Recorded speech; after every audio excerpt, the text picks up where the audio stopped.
argumentos. Tenemos muchos temas de los que conversar y también hay preguntas de la audiencia por ahí pendientes. Ya para finalizar con el tema del panorama político nacional, vamos a escuchar otra visión, otros argumentos. Se trata del profesor César Pérez Vivas de Concertación Ciudadana. Él también en este espacio de Primera Página de acá de Globovisión daba su visión y hablaba también sobre el tema de la necesidad de la unidad dentro de la oposición. Recordemos a nuestra audiencia que él está participando también como un candidato precandidato presidencial dentro del proceso de primaria. Vamos a escuchar su visión.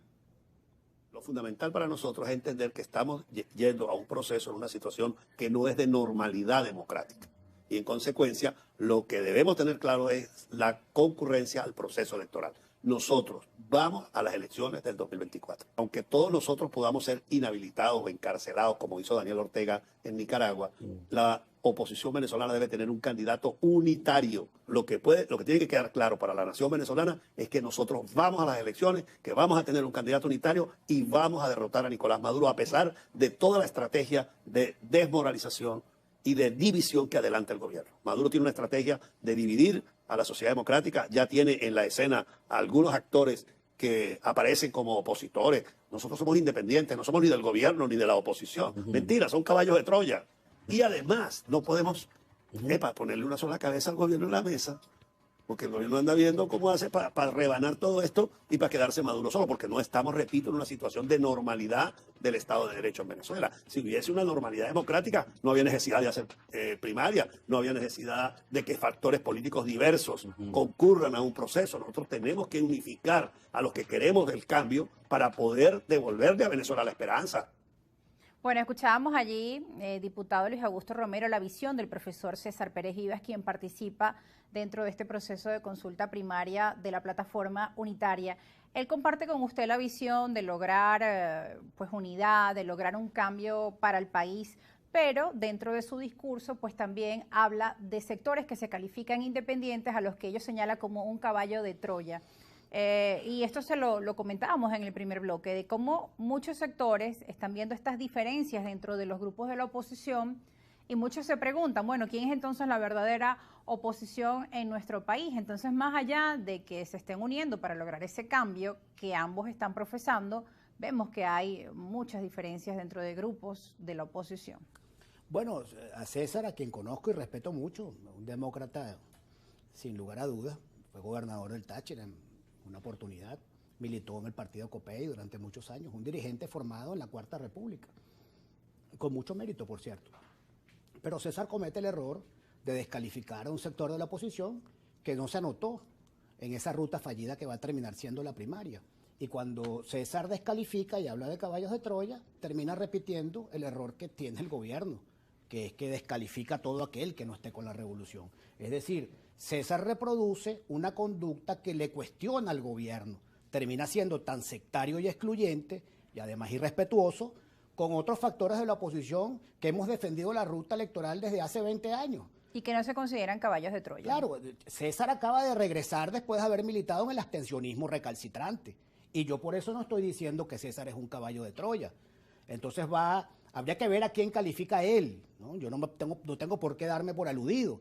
Pero insisto, esas descalificaciones, caballo de Troya, alacrán, colaboracionista, eso no ayuda en nada. Porque en última instancia, ¿quiénes serían los grandes colaboradores de que Maduro se mantenga en Miraflores? Los que nos han llevado al fracaso en los últimos 22 años. Y esta última pesadilla que vivimos con el interinato terminó de atornillar al gobierno. ¿Por qué César no dice, por ejemplo, cuál es su opinión sobre el manejo de Citgo? ¿O qué pasó con la plata de monómeros? ¿O qué pasó con el dinero de la ayuda internacional? Yo estoy seguro que él sabe qué ocurrió allí. ¿No le deben una explicación a los venezolanos esos factores de la plataforma unitaria que manejaron una millonada? ¿Dónde está ese dinero? Y que sería interesante tener acá un debate con estas distintas visiones, bueno, el debate de las ideas y no de descalificativos, que es lo que promovemos en este espacio. Claro, porque tú no puedes decir que este gobierno es corrupto y cuando tienes la primera oportunidad de administrar 4 perolitos te los robas todos. Entonces, bueno, el país tiene derecho a saber. Hay partidos de la plataforma unitaria que se encuentran pues dentro de estas acciones. El país tiene derecho a saber qué pasó con monómeros, qué pasó con Alunasa, una empresa solvente que tenía el país en Costa Rica. ¿Qué pasó con la ayuda internacional? Y cuando les dicen que ustedes no increpan con la misma vehemencia al gobierno por qué pasó con PDVSA o qué pasó con el ministro de Energía y Petróleo anterior. ¿Qué opinan ustedes? Tú no puedes permitir que te encierren en un falso dilema de escoger entre una corrupción y otra corrupción. Nosotros... No hay corrupción buena ni mala. Claro, nosotros desde el Parlamento, en lo particular a mí me ha tocado, incluso desde la tribuna de oradores, denunciar la pérdida de los 23.000 millones de dólares recientes de los dineros de PDVSA, en donde están involucrados funcionarios de este gobierno. Y hemos dicho sostenidamente que no ha habido en la historia de Venezuela un gobierno más corrupto que este.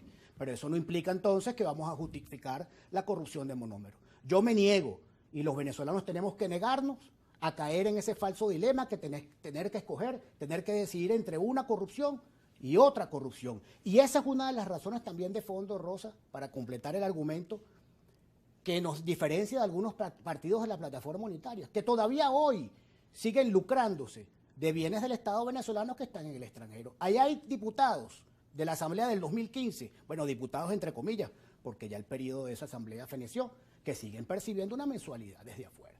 Entonces, ¿cuál es ese doble discurso? Es decir, condenas al gobierno por corrupto, pero tú cuando tienes la oportunidad también te agarras los realitos. Eso nos diferencia también de la plataforma unitaria. Ahora bien, vamos a esperar a ver qué pasa con esas primarias. Y cuando ellos terminen su ruta, si es que se produce el evento de las primarias, pues ya veremos qué ocurre allí. La política es el arte de lo posible. Siempre hay que dejar una ventana abierta a la posibilidad y de que un muchos de sus intercambio candidatos están inhabilitados, que esa es otra pregunta que se abre por parte de los ciudadanos. ¿Qué pasa si el que gana es una persona que se encuentra inhabilitada? Eso es una pregunta interesante. ¿Qué ocurre si un candidato inhabilitado gana la primaria? Bueno, se va a producir una gran frustración porque no se va a poder inscribir, no se va a poder postular y la gente va a decir, bueno, y no era hasta el final, nos volvieron a engañar. Mira, la mejor política es decirle la verdad a la gente. Muchas veces los políticos creemos que por decir una cosa u otra la gente se va a molestar. No, el venezolano ha aprendido, después de estos 22 años que hemos vivido en medio de tanto conflicto, la gente prefiere que le digan la verdad para saber a qué debe atenerse. Y un dirigente político, su primer compromiso, además de con su conciencia, es con la verdad.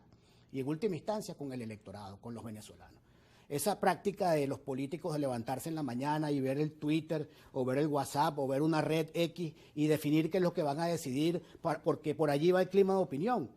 Ese no es el ejercicio, digamos, cabal del liderazgo político. A veces hay que decir cosas aunque la gente se moleste, porque en definitiva un dirigente tiene que dirigir y dirigir implica decir cosas a veces que a lo mejor no le gustan a la mayoría, pero que son tu verdad, tu compromiso con tu conciencia. De manera que yo creo, Rosa, que la ruta de la primaria va a tener un desenlace muy frustrante para muchos sectores del país. Porque, como ya te dije, hay unas condiciones materiales que lucen prácticamente imposibles de cumplir y por el otro lado vemos que hay un factor hegemónico dentro de la plataforma unitaria que ha pretendido apoderarse de ese proceso, creo que lo está logrando, no para decidir un candidato presidencial, sino para decidir la jefatura